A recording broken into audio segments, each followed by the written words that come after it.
ingresos han tenido lugar en el aeropuerto de Caracas. Inicia una nueva etapa. If you come illegally, you will now be removed.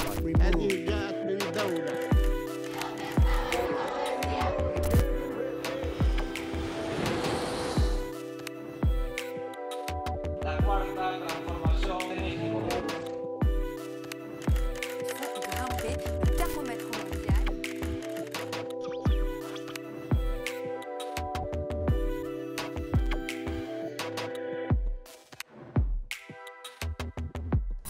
Bienvenidas y bienvenidos a Mextranjeros, el programa donde corresponsales internacionales nos hablan sobre los temas que más nos interesan. En esta ocasión hablaremos sobre lo ocurrido en Jalisco y la violencia como una muestra de lo que sucede en todo el país. También sobre la presidenta Claudia Sheinbaum y el 8M, cómo lo están recibiendo las mujeres, la están recibiendo las mujeres en este país. Y también nos iremos a ver el mundo y cómo se están moviendo las piezas con Rusia, Ucrania y Estados Unidos. Vámonos a ver las portadas de este mes. Después de 2 meses de relativa calma, Israel rompió el acuerdo de cese al fuego con Hamás y lanzó un ataque aéreo contra barrios densamente poblados en la Franja de Gaza, lo que dejó más de 400 muertos y cientos de heridos. En respuesta a la ofensiva del gobierno de Netanyahu, miles de personas se manifestaron en las calles de Israel, acusando al gobierno de continuar la guerra por motivos políticos y de poner en riesgo a los rehenes que aún están en manos de Hamás.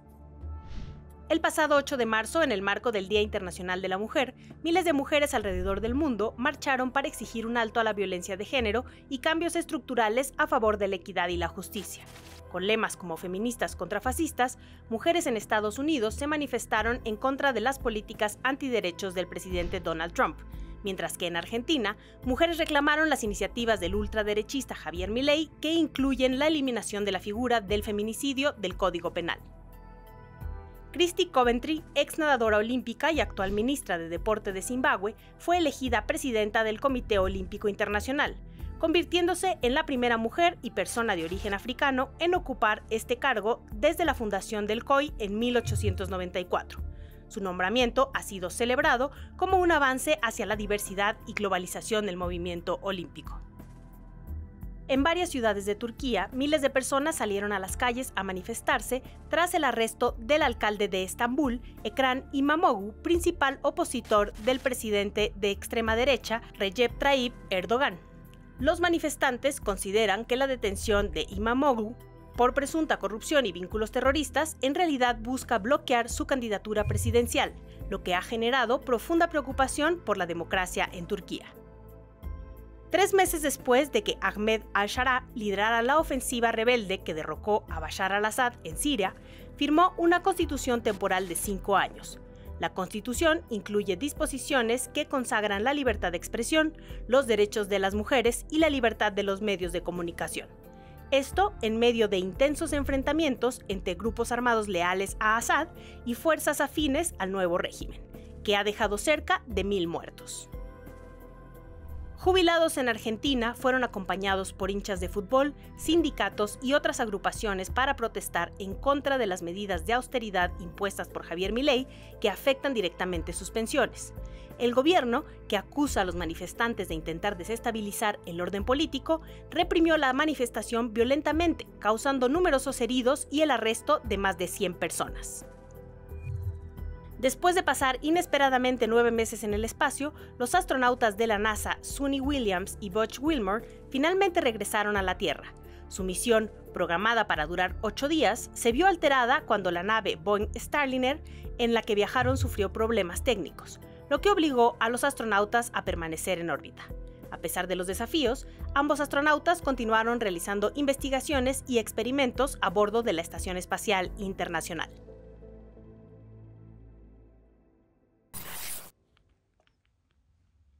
Muchas gracias por acompañarnos nuevamente en este Mextranjeros y como ya es nuestra costumbre tenemos a muchas periodistas y periodistas que nos acompañan el día de hoy para hablar sobre los temas que más nos interesan. Vamos a empezar contigo, Paula Mónaco Felipe, periodista argentina, que también ya es muy querida en esta casa. ¿qué nota nos traes el día de hoy? Gracias, Ixcheli, gracias por la invitación. Siempre muy contenta de estar en este espacio.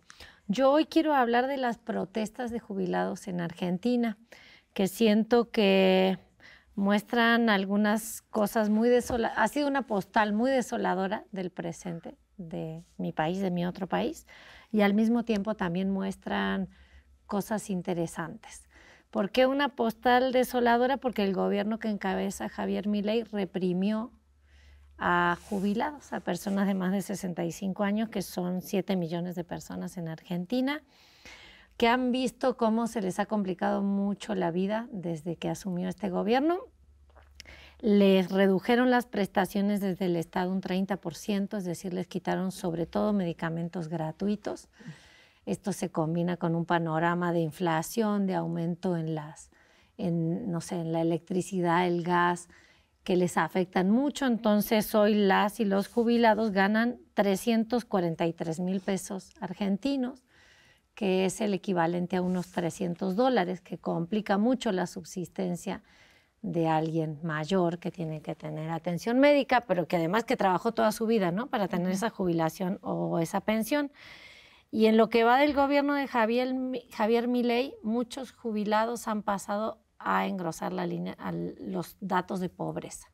El año pasado era 13.2% de los jubilados eran pobres, hoy 30.8%. 3 de cada 10 ya no tienen lo básico para subsistir, digamos, en función de sus ingresos. Y lo reprimió el gobierno las manifestaciones, y fíjense que hubo un dato que me parece que es muy revelador. Reprimió con gases lacrimógenos, que cada cartucho de gas lacrimógeno cuesta lo mismo que un mes de jubilación.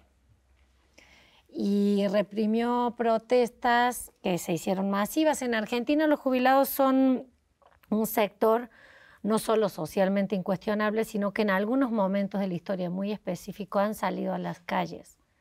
Y creo que es muy triste, creo que está todo muy mal cuando ya quienes trabajaron toda su vida y están en el final de su vida tienen que salir a pedir para comer.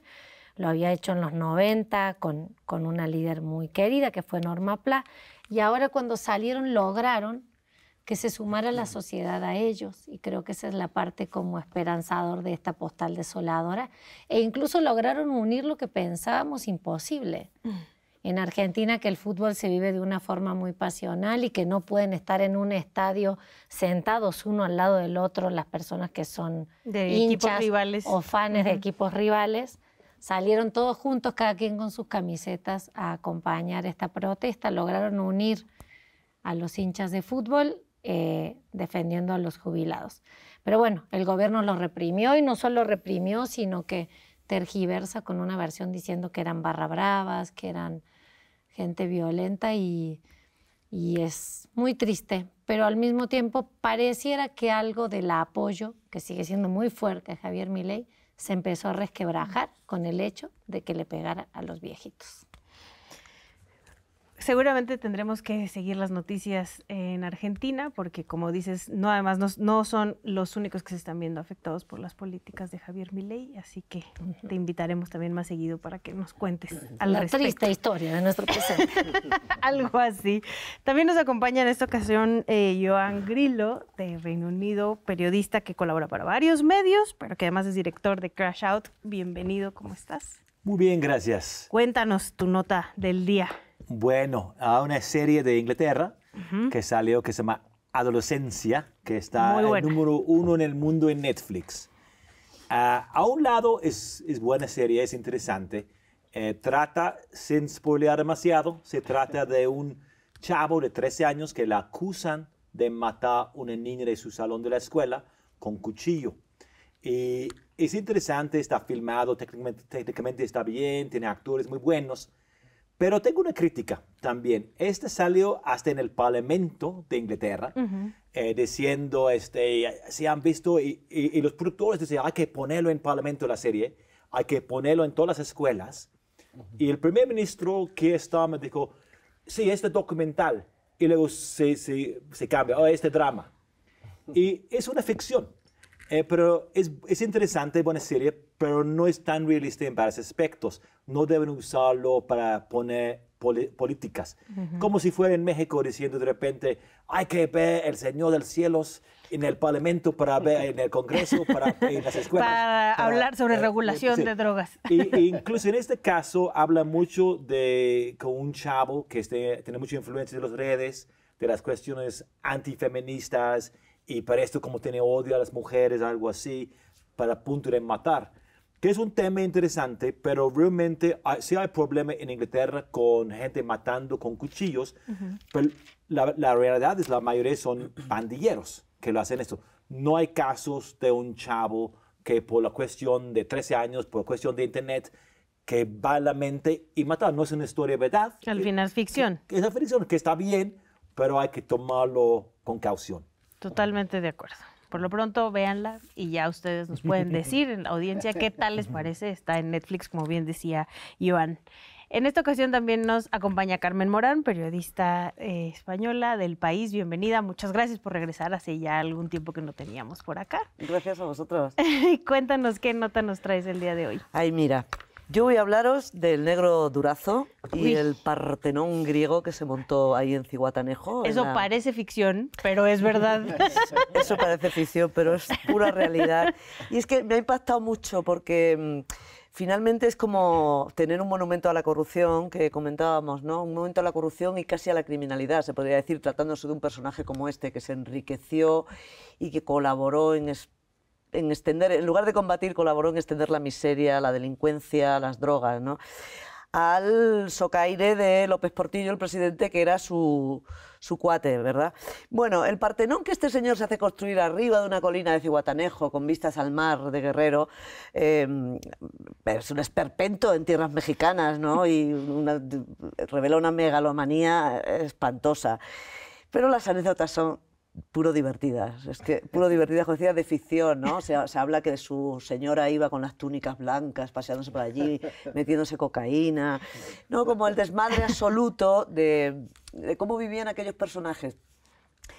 En cualquier otro sitio, oye, aquí mismo nos hubiéramos podido plantear, oye, ¿esto lo tiramos abajo? ¿O qué hacemos con este horror, ¿no? Que corona ahí la colina? La corrupción. Pero mira, hay veces, y lo habéis visto mil veces, ¿no? Hay edificios que por más siniestros y por más historia terrible que tengan, como pueda ser un campo de exterminio o de Auschwitz, ¿no? Se dejan porque al final sirven de muestra, ¿no? Para las siguientes generaciones de qué ocurrió aquí. O sea, dejemos el edificio y expliquémoslo. En ese sentido, el edificio del Partenón se ha abierto al público. Y la gente puede... Sí. Hay que ir. Y la gente puede ir... ¿Tú ya fuiste? No, lo han sacado unos compañeros míos del periódico que han estado allí. ¿Y podemos ir con túnicas? ¿O? Debemos. No, pero más allá de la payasada que montó este señor, hay de verdad algo muy triste detrás, porque eso se hizo primero con dinero de los ciudadanos, insisto, y con mucha miseria y criminalidad. Pues entonces yo creo que esto sí debe servir casi para los escolares, para que vayan allí y vean cómo hubo una época en que señores que se las daban de los más grandes lo que estaban haciendo era esquilmando al pueblo y generando toda una serie de crímenes y de miseria, ¿no? Este señor. Y luego es el cuadro clínico habitual de los megalómanos, que entonces no son nadie si no tienen su jaula llena de leones. Tenía flamencos que volaron y se escaparon a la playa. Hacía todo tipo de fiestas, pues ya sabes, de excesos uno tras otro. A mí lo que más gracia me ha hecho es que el tipo se hizo poner arriba de los techos espejos. Digo, hombre, los griegos no tenían tanta imaginación.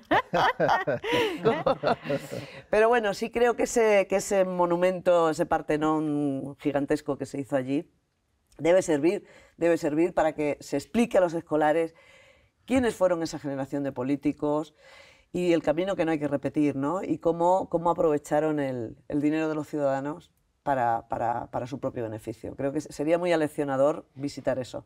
Visitemos. Sí. Podemos armar un tour extranjero. Ahí armamos un programa. Me parece muy bien. Sí. Y como ya vieron, también nos acompaña el día de hoy Rafael Archondo, periodista independiente de Bolivia, que además ya es acá local, digamos, de esta mesa extranjera. ¿Qué notita nos traes el día de hoy? Bueno, después de esas 3 estupendas notas, a mí hasta me da pena presentar la mía, pero bueno, lo voy a tener que hacer porque es obligación.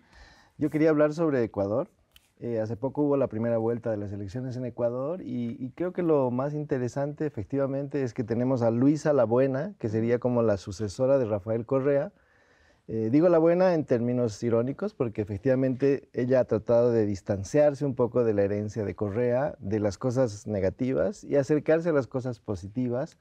Y ha habido en esa elección todo un forcejeo para saber si Luisa González, que es la candidata del correísmo, realmente va a ser una continuación del gobierno de Correa o va a ser más bien una renovación sin dejar de pertenecer a ese partido, digamos una nueva perspectiva para Ecuador. Creo que ella está apostando a eso, de hecho ha roto todos los techos históricos del correísmo que estaban en el 30%, casi empató con Noboa, que es además el presidente y que tiene ciertas ventajas por ser jefe de Estado.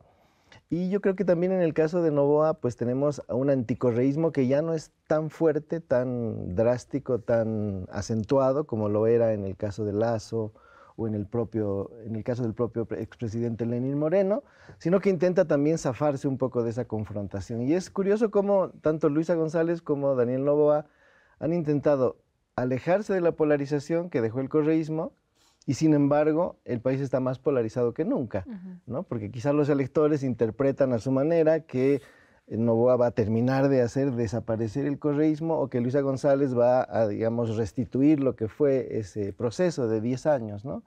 Y entonces, bueno, ahí hay como una serie de elementos interesantes que se definirán en una segunda vuelta. Ay, pero ¿cómo ves tú la segunda vuelta? Ya que estamos en esto. Gracias. Yo creo que va a ser una elección muy reñida. Bueno, toda segunda vuelta es reñida. Ahí cada voto cuenta y puede desnivelar, digamos, el proceso. Siento que Luisa podría ganar. Pienso, por este hecho precisamente de que ella ha intentado, digamos, apartarse de las tendencias más ortodoxas del correísmo, ¿no? O sea, la han estado fustigando con que si va a reconocer a Maduro, si Maduro es una dictadura, por ejemplo, ¿no? Un tema polémico de por sí, pero ya no es un tema muy ecuatoriano, ¿no? Entonces ella lo ha soslayado, le ha quitado importancia y creo que ha sido una estrategia interesante, mientras Correa está aplaudiendo a Maduro desde Bruselas. Luisa González tiene una posición más tranquila, se da cuenta que esos asuntos no deberían dividir a la opinión pública al interior de Ecuador y que Ecuador es una democracia bastante razonable, digamos así.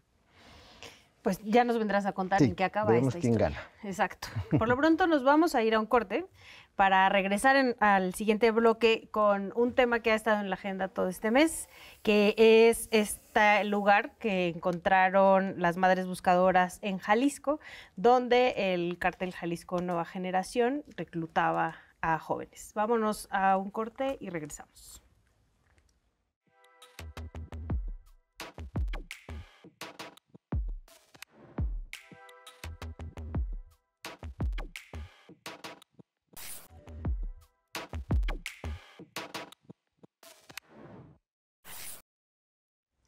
Regresamos a Extranjeros y nos gustaría hablar sobre el caso específico de esta fosa encontrada, bueno, de este lugar encontrado en Teuchitlán, Jalisco, que ha estado en la agenda la mayoría del tiempo este mes, donde un grupo de madres y padres buscadores encontraron el lugar, el rancho, lo hicieron una denuncia pública, ha llamado mucho la atención. Carmen, anduviste por allá, entonces nos gustaría que nos ayudaras un poco a entender el contexto de lo que está sucediendo allá. Bueno, si de contexto se trata, yo creo que hay que remontarse hay que remontarse años atrás para darse cuenta de que ha habido amplias zonas en México, y esa es una de ellas, que han sufrido un abandono absoluto por parte del Estado, ¿no? Esas son unas zonas muy pobres, ese yo creo que es el contexto general, un poco donde el crimen se surte. Son zonas pobres y de un abandono político durante décadas, que ha ido cediendo las parcelas de poder en favor del crimen organizado.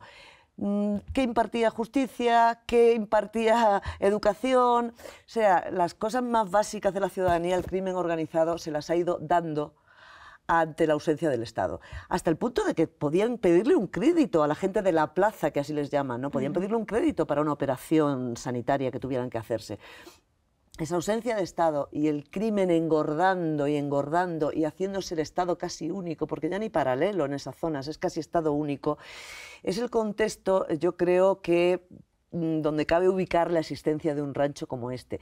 Porque a la par que el crimen organizado iba copando todas esas esferas que cedía el Estado, y además engordaba y engordaba y iba haciéndose la gran empresa. Es la quinta empresa del país, según dicen algunos estudios científicos, con 180.000 personas a su servicio. El cártel de Jalisco. No, el crimen organizado en general. El crimen organizado en general. Entonces, claro, el crimen organizado ha ido engordando y en aquellos tiempos, hay que irse años atrás, muchos jóvenes veían en eso una forma de vida. Porque, ojo, les pagan, y les pagan un sueldo donde antes no tenían nada. Claro, con el tiempo el crimen, que ha extendido, como digo, todas sus raíces empresariales, porque está copando cualquier objetivo de negocio, ellos meten sus patazas ahí, necesita cada vez más empleados. Pero a la par ha ido haciéndose muy violento. En este país todos sabemos que a la mañana te amanece una cabeza encima de un coche cortada con una cartel de amenaza, o cuerpos colgados en los pasos de peatones sobre las carreteras, ¿no? Toda esa violencia ha ido echando para atrás a los chiquillos. Eso me contaban a mí gente que lo vive muy de cerca, ¿no? Si antes lo veían como un modo de vida, ahora les retrae un poco. La violencia tan enorme que el propio crimen ha expandido y ha generado y ha publicitado a manos llenas. De modo que el crimen ahora se ve en la obligación, ya no recluta voluntariamente, digamos, sino se ve en la obligación los pobres obligados son ellos lo que hacen es secuestrar a los niños, porque a veces son medio adolescentes, los secuestran. Y es en ese contexto en el que cabe explicar un campo como este, que es un campo de reclutamiento forzado, un campo de adiestramiento feroz y cruel, y eventualmente un campo donde se dan muertes, tanto para adiestrar a los chicos como las propias muertes de ellos mismos en el caso de que se resistan o que pretendan escapar, ¿no? Que es la información oficial que tenemos. Ese es el contexto en el que se da este rancho. Yo estuve allí, entonces, en México más o menos no hace falta traducir. Para un europeo, yo venía ahora de hablar con una radio española, esto no es un rancho como un cortijo con el césped bien regado y los caballos, esto es apenas un rectángulo en un secarral. Un terreno casi. Un terreno vallado efectivamente por bloques de construcción, con dos o tres galpones allí levantados como unos cobertizos, unos baños miserables, una cosa que hacía efectos de cocina, porque realmente eso estaba precintado, apenas nos podíamos asomar, digamos, y ya está vacío, ¿eh? Lógicamente, yo no hubiera entendido que hubieran metido a centenas, porque había más que decenas, allí éramos centenares de personas, no hubiera entendido que nos hubieran metido a todos si hubiera allí pruebas. Es más, lo que me sorprendió es que aún las había, porque ahí estábamos todos delante y los buscadores estaban también allí con nosotros. Allí estaban saliendo calcetines y estaban saliendo una mochila azul de Adidas y había pinta uñas y había rastrillos para afeitar. Y yo decía, pero todas estas cosas que hacen aquí. O sea, hay gente que se sorprende de que, ¿para qué entra la gente si ya está limpio? Bueno, a mí me hubiera sorprendido más que nos hubieran dejado entrar con las pruebas y me sorprendió que las hubiera. Porque al final creo que estas imágenes, ¿no? O sea, no es el primer campo que vemos, ¿no? Ustedes que cubren este tipo de temas. Justo en Tlapa, ahí mismo en Jalisco, hace poco hubo uno muy similar. Pero insisto en que las imágenes donde eran decenas de mochilas, ¿no? Cientos de zapatos, y que además no lo hubiera hecho público el Estado, sino que fuera un grupo de madres y familiares de personas que buscan la ausencia del Estado, impactó mucho a la sociedad. Sí, yo creo que la imagen es la que hizo que este caso sobresaliera por encima de los otros, ¿no? Sí. O sea, pues es una imagen muy rentable a nivel mundial, porque te recuerda a Auschwitz, te recuerda al Holocausto, y el hecho de decirle campo de exterminio ya prácticamente completa el cuadro. Y entonces, bueno, esto ha llamado mucho la atención. Yo he escuchado los testimonios de algunas personas que aseguran haber estado ahí, siendo entrenados o reclutados dentro del rancho. Lo que yo podría resumir ahí es que dicen que había instructores norteamericanos y instructores colombianos, obviamente soldados que antes estuvieron en algún episodio bélico concreto y que venden sus servicios como instructores. No sé si esto sea cierto, pero nos está mostrando también esta dimensión internacional del asunto. Nos está mostrando lo que Carmen decía, el hecho de tener que tener personal, es decir, reclutar personas. Es una política de recursos humanos, digamos así, macabra, donde lo que haces es poner a un grupo de jóvenes a entrenar y el que reprueba el curso muere. ¿no? Es decir, como la máxima sanción, reprobaste y aquí te quedas, Como ¿no? película. Sí, y bueno, varios de ellos también cuentan que los llevaron con engaños, que les decían que les iban a dar una visa para irse a Estados Unidos, incluso los llevaban cerca de ahí a cortar fresas, a cosechar algunas, ¿no? En algunos cultivos para que generaran esa Extender sensación. el engaño, ¿no? Sí, sí, sí, pero luego ya lentamente los iban de alguna manera introduciendo en esto y se convierte, como tú decías, en un modo de vida, ¿no? Entonces yo creo que este es un asunto que ha sido politizado en un inicio, porque claro, a la oposición le interesa que esto parezca un campo de exterminio. Pero también... Y al gobierno le interesa decir, no, solo es un campo de entrenamiento. Y yo no sé si el debate Pero está además en un eso. campo de entrenamiento en Jalisco, donde Sí, Morena sí. no gobierna, ¿no? Que también Y es... La eso- verdad sí, es que eso nadie tiene perjudica. pruebas todavía para afirmar ni lo uno ni lo otro. Pero es que Creo que es un problema esto. Sí. Del caso, hay muchas preguntas. Se me sale que las versiones más extremas son de murieron más de 1,000 personas ahí, que fue desde 2012, que hay crematorios, todo eso, y ya todo es peleado. Yo creo que hay muchas preguntas. Empezando, ok, lo agarran en septiembre, entra a Guardia Nacional, lo tiene supuestamente la Fiscalía de Jalisco, y no encuentran nada. Segundo, sé que los buscadores ya encuentran muchas fosas comunes, fosas clandestinas en México, porque en este momento sale la información a ellos. Podría ser más por tiempo encuentran, pero en este momento muy complicado políticamente, con la cuestión del narco, sale esto. Luego entran, luego hay una pelea sobre la prueba, sobre las evidencias. Dice la Fiscalía de Jalisco, no existen esos crematorios, porque fue los crematorios y los zapatos que lo hace una nota mundial. Sí. Como Auschwitz, usa la palabra Auschwitz de México y los zapatos. Y dicen que no existe y luego va una pelea que realmente, no, dice que los buscadores que son lugares para quemar cuerpos que lo ponen en la tierra artesanales. ¿No? Fosas crematorias. Pelea de las palabras. Sí, sí. Pero luego, cuando invita a la prensa y entran toda prensa, todas las madres, papás, mamás, y están destruyendo la escena del crimen. Entonces, este es un intento real, ¿por qué lo hacen? Y luego dicen las madres, no, fuimos aquí hace 15 días y eran las fosas, ahora hay concreto. Entonces, va a ser muy difícil resolver este caso. Luego también, ¿por qué no es federal ya? Están en una pelea, pues todavía es la Fiscalía de Jalisco, la federal no entra. Entonces, yo creo que incluso ahorita, si dice que nomás encontramos 15 cuerpos ahí, la gente dice que no, ya escondieron. No van a creer con todo el pasado. Entonces, yo creo que este va como Ayotzinapa, un caso que no resuelva bien. Y políticamente, último detalle. Cuando van así, fui a Zócalo, cuando va las familias, cuando va gente para poner los zapatos, muy intenso pero pacífico. De repente encapuchados, peleando con la policía. ¿Quién era esta gente? Un tipo de infiltrado, pero ¿de quién? Porque tampoco realmente conviene al gobierno que haga estas peleas en el Zócalo. Entonces yo creo que es un caso muy caliente y con mucha dificultad. Lo que yo dice, creo, muy cortito quería comentar que justamente esto que tú señalas, que no se sabe por qué es federal, que si la Fiscalía de Jalisco, que si las policías aquí y allá, yo creo que la estructura que tiene México, esa estructura federal para enfrentar el crimen hace tiempo ha sido muy criticada, porque el cartel de Jalisco o cualquier otro se organiza de una manera vertical a nivel nacional, incluso los reclutados de este campo venían de todos los estados, los dividían por estados, Sí.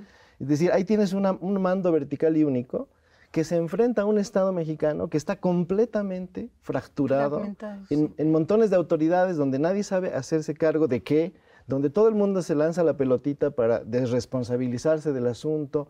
Yo creo que lo que hace falta ahora, y por eso decía que el debate si es un campo de exterminio o un campo de entrenamiento, no es tan relevante como el hecho de que cómo se combate al crimen organizado bajo esas condiciones tan dispersas, tan anómalas, el abandono que tú señalabas. En todo caso, lo que sí parece es que en la primera intervención policial que se hace en septiembre del año pasado, ahí ya es obvio que hay delito federal.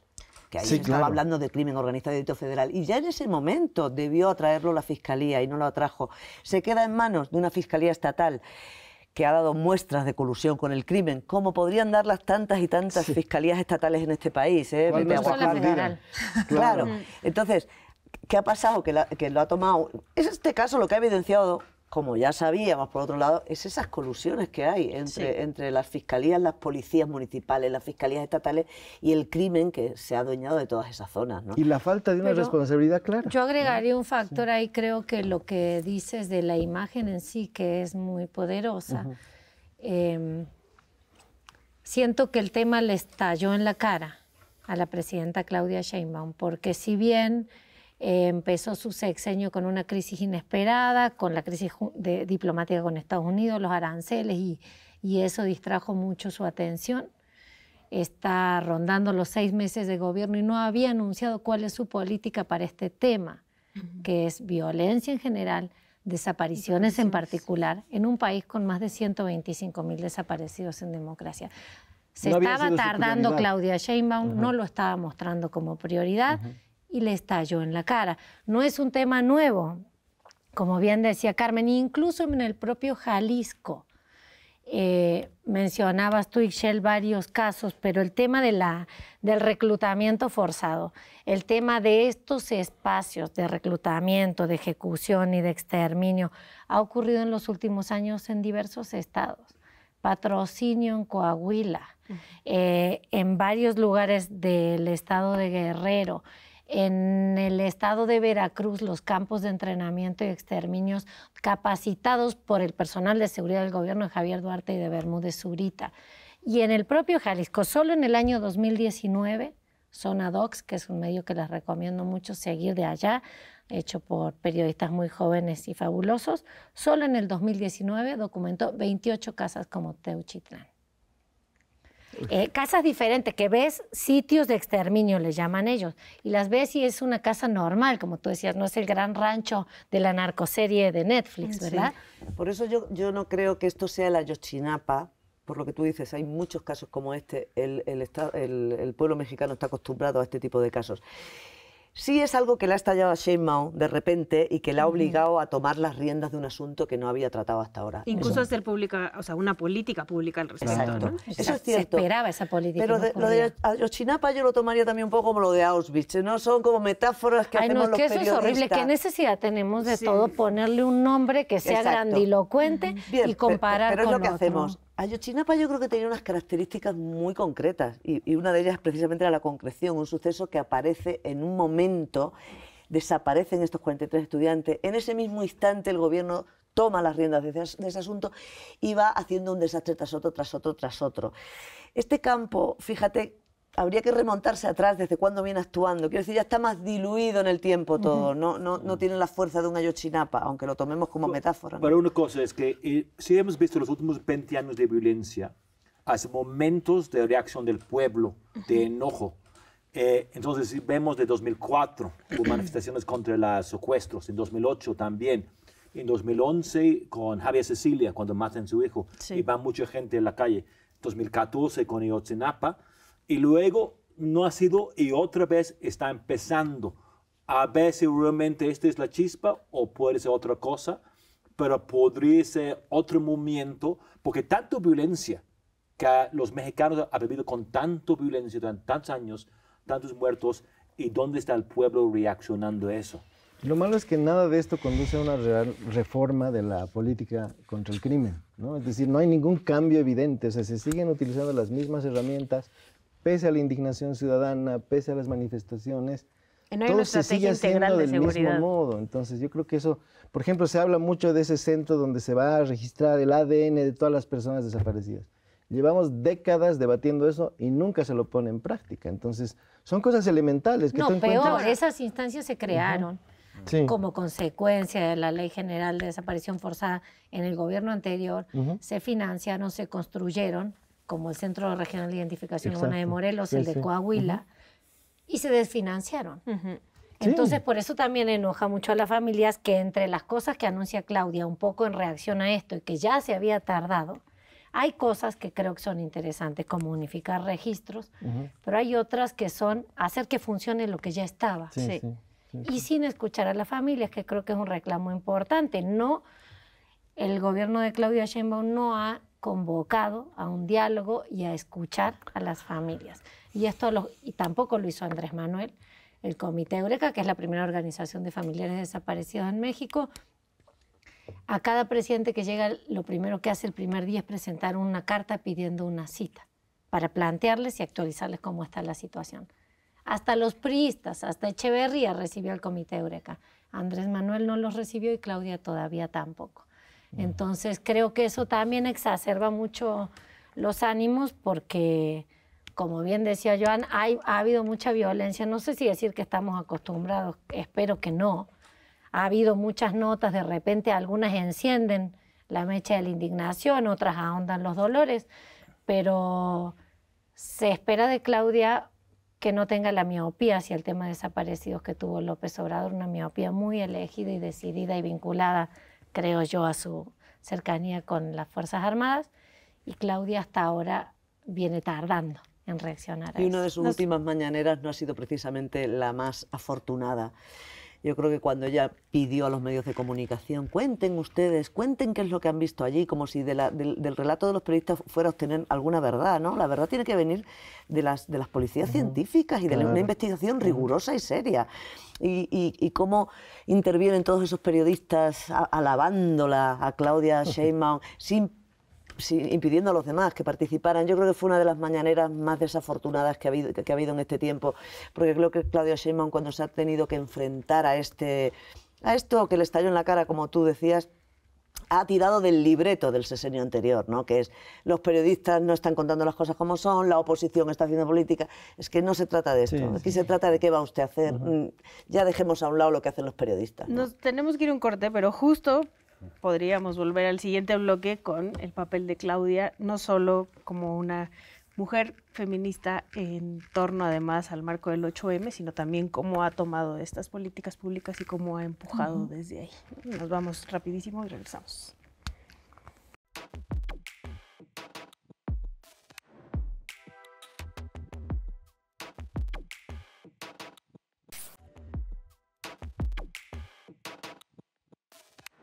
Regresamos a Extranjeros y como les mencionaba, ya que estábamos hablando de Claudia Sheinbaum, Paula, fue principios del mes, el 8M, ¿no? Donde las mujeres salimos a marchar y a defender nuestros derechos. ¿Cómo ves el contexto, ¿no? De Claudia, el movimiento feminista, todas estas decisiones que está tomando, ¿no? Al ser la primera mujer presidenta en México? Pues yo creo que este 8M se puede leer como en varios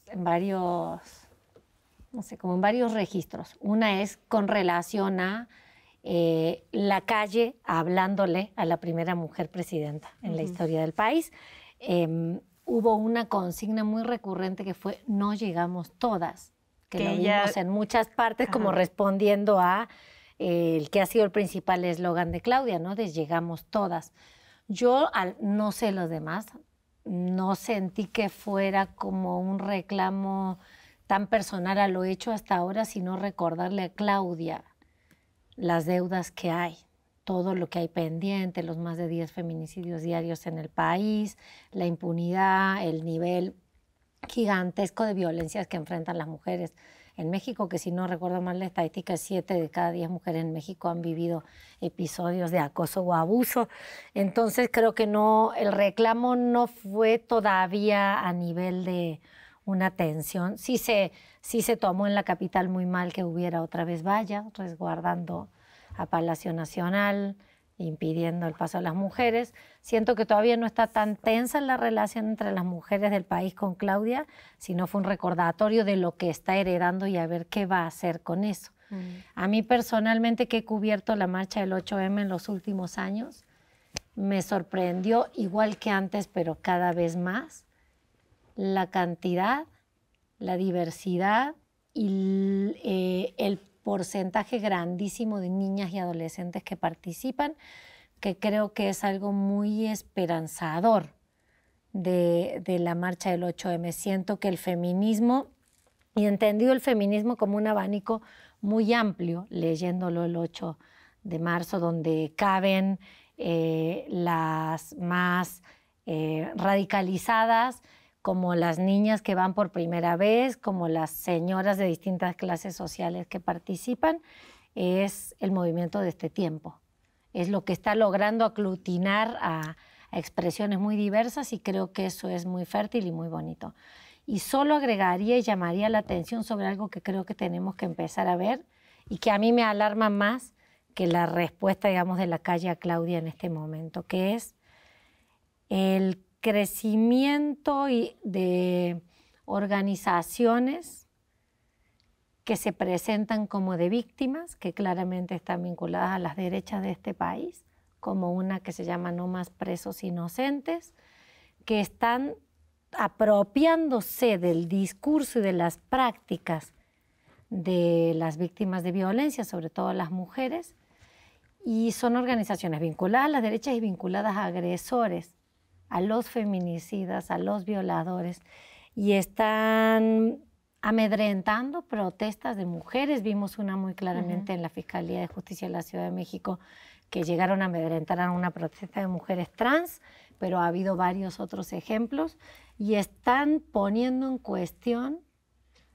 algunas cosas que ya habíamos logrado como que estuvieran en la opinión pública, ¿no? De que el acoso está mal, el abuso está mal y que el feminicidio debe ser investigado y castigado. Está empezando a haber condenas menores, está empezando a haber amparos que les conceden a los agresores para que sigan procesos en libertad. Y hay un caso que creo que es triplemente doloroso. Yeritza Bautista es sobreviviente de feminicidio, una de las mujeres que se ha atrevido a denunciar el feminicidio en la zona metropolitana, y el Poder Judicial la ha sometido a ir 3 veces al mismo juicio. Está enfrentando por tercera vez el juicio en el que ella denuncia que fue víctima de intento de feminicidio. Está habiendo un retroceso legal, está habiendo un retroceso en la opinión pública, en lo que se discute, en lo que es posible decir. Están diciendo que los feminicidios son fabricados, que son exagerados, que el discurso del feminismo y la perspectiva de género ya es muy exagerado. Y creo que hay que estar muy alertas a eso. Porque si para atrás... Ahí es mundial, me temo.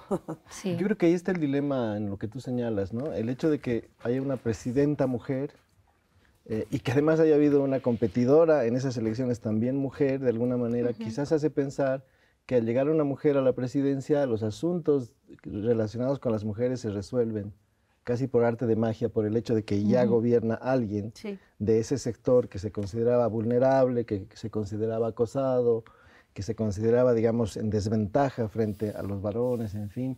Y creo que ese es el dilema de la frase "no llegamos todas", es decir, Claudia Sheinbaum claramente es un mensaje apropiado, adecuado, dice "no vine sola, no llegué sola, vinieron todas ustedes conmigo", y ahí está el dilema, o sea, es llegar al poder lo que garantiza que estas cosas cambien, o sea, es tomar el Palacio Nacional, lo que hace que el patriarcado se desvanezca. Sabemos que no, y ahí está el dilema. Pero las feministas, el movimiento feminista en el que me incluyo, desde luego, siempre tenemos más esperanza cuando gobierna una mujer que cuando gobierna un hombre, sin duda. Sí, pero siempre está la duda, ¿no? De qué es un avance y en qué grado se ha hecho ese avance. Yo creo que estamos todavía, en el asunto feminista, estamos todavía como si no hubiéramos pasado los 100 primeros días de gobierno. Quiero decir, el 8 de marzo todavía las feministas recibieron a Claudia Sheinbaum con tranquilidad, dándole tiempo, sin acritud de ninguna clase. Eso me consta.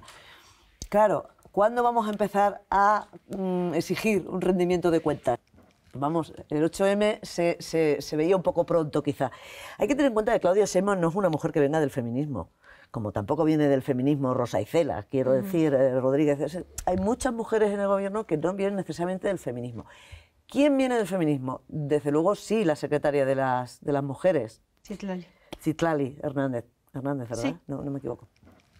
Citlali Hernández sí viene del feminismo, sabe perfectamente lo que es el feminismo, se ha criado en ese movimiento.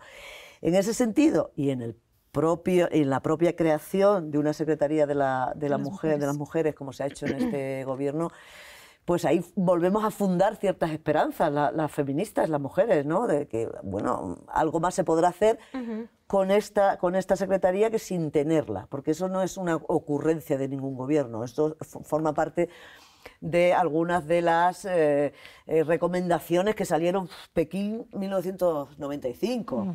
De entonces ya salían las recomendaciones de que se crearan secretarías de igualdad para que discutieran de tú a tú con el resto de las secretarías, ¿no? Y introdujeran el feminismo de una forma transversal en todas las políticas del gobierno. Yo creo que el feminismo está expectante todavía. Creo que no le ha llegado el momento de pedir a Claudia Sheinbaum cuentas, pero llegará.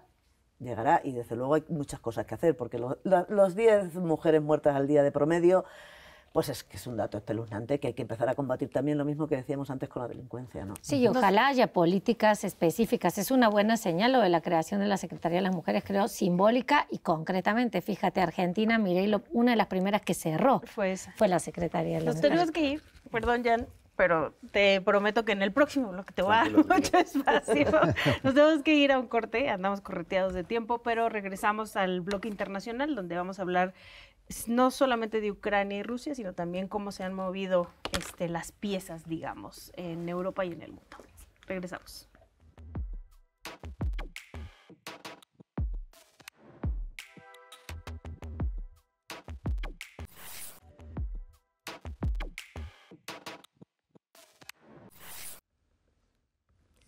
Regresamos a Extranjeros y como les decíamos en el bloque anterior, hablaremos sobre cómo Rusia, Ucrania y Estados Unidos están moviendo las fichas en todo el mundo. Rafa, vamos, sí, venga. Bueno, yo creo que lo que ha cambiado esencialmente en el mundo, digamos, o en el escenario en general global, es la llegada de Trump a la presidencia otra vez en Estados Unidos. Me parece que la presidencia actual de Trump no se parece a la anterior, es un fenómeno totalmente nuevo. No solamente porque tiene una mayoría, sino porque además tiene una enorme claridad sobre lo que quiere hacer con la política exterior. Y creo que la llegada de Trump en general ha confundido a todo el mundo, porque no es el Estados Unidos que conocemos habitualmente. Incluso le ha dicho en algún momento que le gustaría postularse a Premio Nobel de la Paz, ¿no?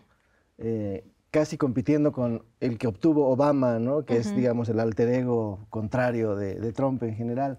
Yo creo que lo que ha cambiado es esencialmente esto. Me parece que Estados Unidos ha dado, digamos, marcha atrás a lo que antes fue, de alguna manera, su política exterior.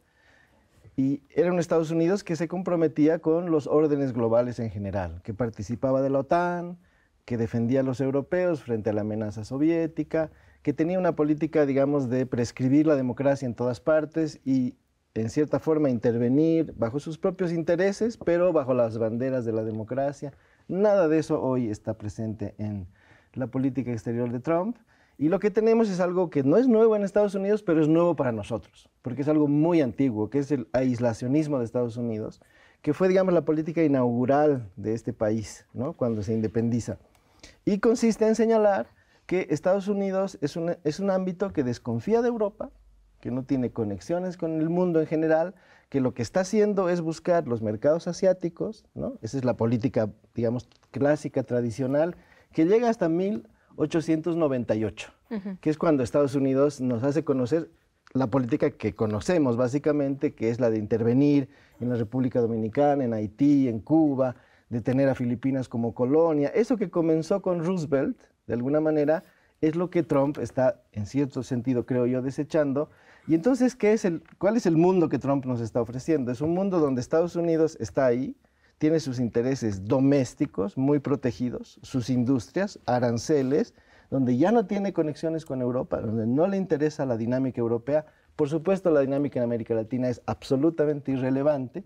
Y entonces creo que Estados Unidos se ha convertido en un país relativamente normal en términos generales, deja de lado esa política de intervención.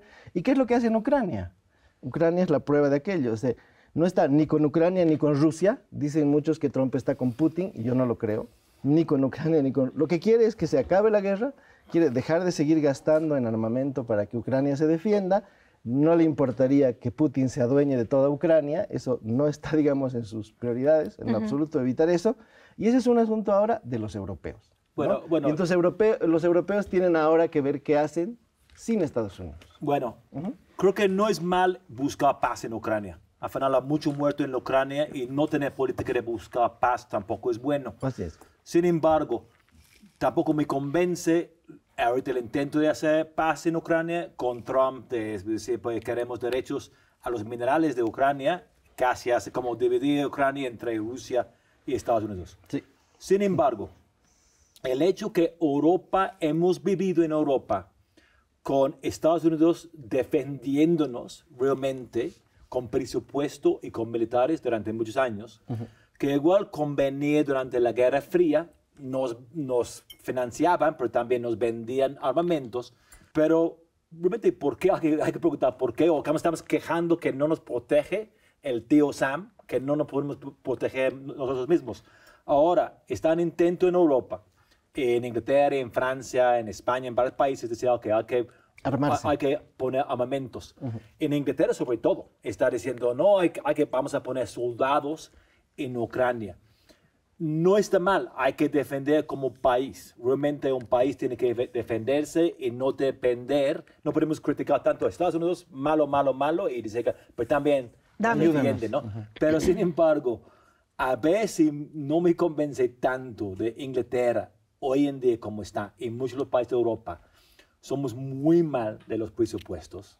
Tenemos mucho deuda. No tenemos una población que realmente quieren pelear. No me convence tanto que Rusia, China tiene miedo de nosotros. Vamos a ver si realmente...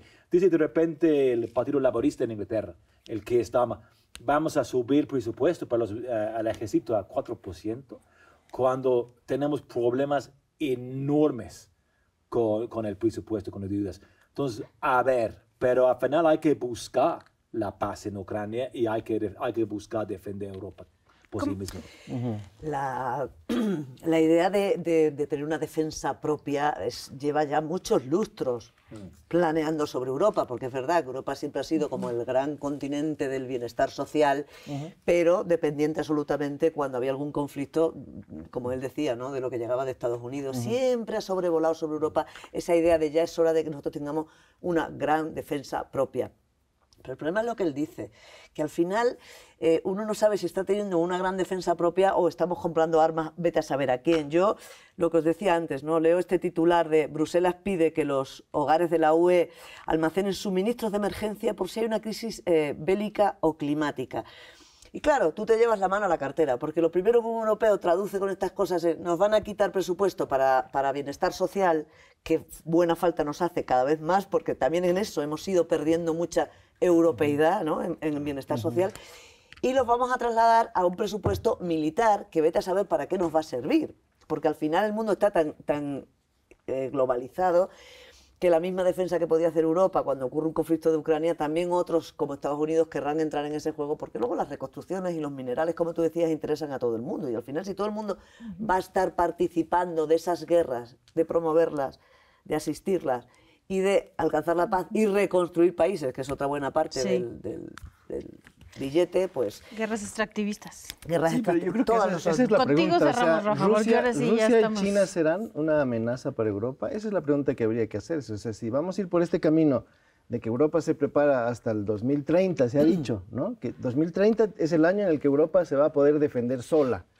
de la amenaza rusa, digamos. O sea, hay 5 años para que Europa se ponga al nivel, digamos, de los rusos. Eso es lo que están diciendo, ¿no? Pero la pregunta es si realmente Rusia es realmente una amenaza para Europa o no, ¿no? Yo no tengo respuesta para eso, pero creo que si tú dices que ya sí, tiene la entonces hay que seguir con este plan. Si no, habrá que ver la forma de que se recomponga el orden mundial de alguna manera y que todos los países... El problema son quienes rompen el orden mundial y luego vienen a pedirnos más dinero para armamento. Sí, o sea, es que esto radica en una gran hipocresía de origen. Ya nos tenemos que ir. Vámonos. Les agradezco un montón que hayan estado con nosotras. A ustedes les recuerdo que el próximo Extranjero será ahora en abril y estará por acá Yael Weiss, mi compañera, para que la vean igual el último viernes del mes acá en TV UNAM. Nos vamos. Hasta luego.